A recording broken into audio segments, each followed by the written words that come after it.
Welcome to my review of 20,000 Leagues Under the Sea from 1916. Jules Verne's book ensnared the imagination of old and young. But as the opening text says at the beginning of the 1916 adaptation, Verne would not live to see the invention of the submarine, and his fantasy brought to life. And yet, his book was one of wonder and prophecy, of one day exploring the world of the deep. It was in the spirit of capturing this world that brings us to the first attempt at an on-screen adaptation of his work. As is the case with many films we are looking at from the 1910s, this was another ambitious movie, pushing the boundaries of modern technology. Underwater photography was still in its early experimental days, so making a film that captures this undersea exploration, this was a big task.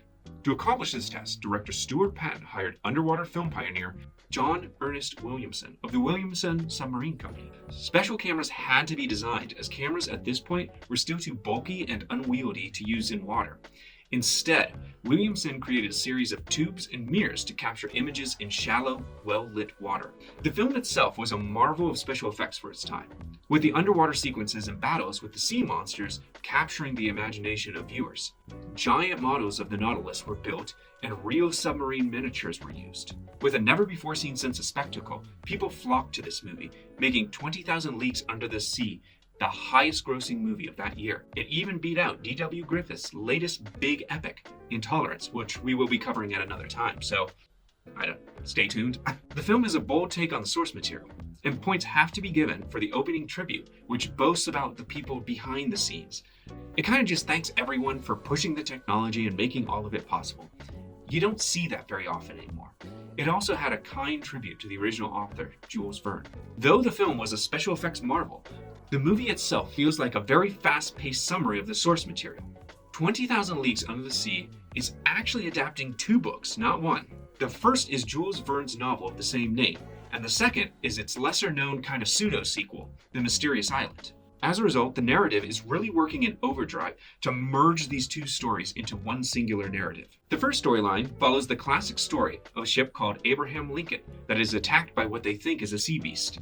It is only once the ship is sunk and they are rescued, or, more like captured, that they realize that the beast was a submarine called the Nautilus, captained by the mysterious Captain Nemo. As both guests and prisoners, they journey with Nemo on adventures into the deep. The second half covers Union soldiers on a runaway army balloon who crash land on an island and meet a wild, exotic woman, and then they try and, just survive. The film unfortunately fails in the balancing act of these two narratives. It is at its best when it's focusing on Nemo and his miraculous submarine.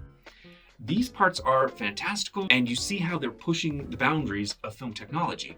You can see that they care, with all the loving attention they put into showcasing those underwater segments, with a sequence of nothing but documentary-esque sea footage. Yes, there's still a lot of common problems that came with the time. There's still blackface on Nemo, and this trend would not be bucked for a very, very long time. But the character nevertheless still manages to retain his sense of mystery from the books. The film is at its worst when it's bogged down on land with the soldiers. This was the cheap part of the movie, and it was likely only there to pad out the runtime while keeping the expenses lower than the very extravagant storyline A. It's when the two storylines finally merged near the very last few minutes of the movie that things really fall apart. We're getting into spoiler territory here, so if you want to spare yourself, I guess be gone or whatever, and maybe come back later. The story delves into Nemo's backstory as the Indian Prince Dakar, who was betrayed when a man named Charles Denver incites a riot against him. He imprisons him and steals his child. Nemo vows revenge against this man and builds his submarine to seek him out. Coincidentally, in a stroke of good fortune, Denver just happens to show up in the final moments of the movie, and his ship is promptly sunk. Luckily, Nemo is near the island with the maroon soldiers and learns that the wild child is actually, what do you know, his daughter that he's been looking for all this time. What a lucky coincidence.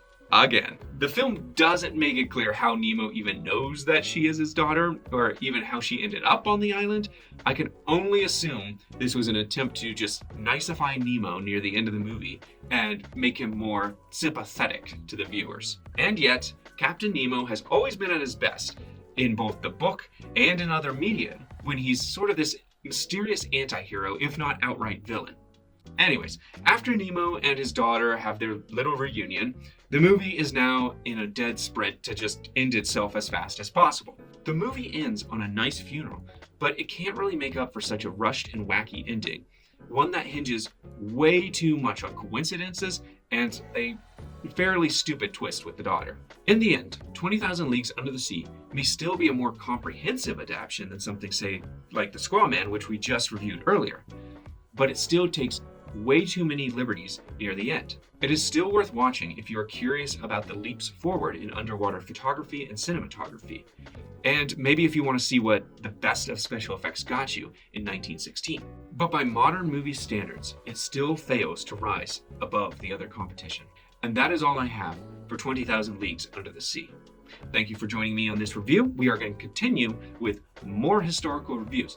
Coming up next, we have the Journey Through Cinema for 1916, where we're going to be looking at intolerance. So stay tuned for that, and we'll see you next time. Thank you very much.